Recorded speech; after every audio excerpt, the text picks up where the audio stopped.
अस्सलाम वालेकुम। आज मैं आपको पाउच बनाना सिखा रही हूँ।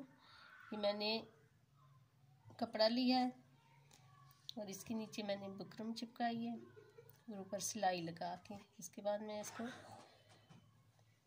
चेंज यानी कि गुलाई में। अब ऊपर का हिस्सा बनाने के लिए मैंने 9 और इसको डबल करूँगी।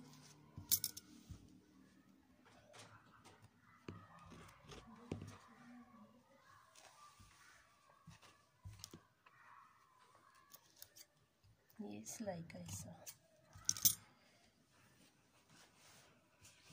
बाई में रखना है।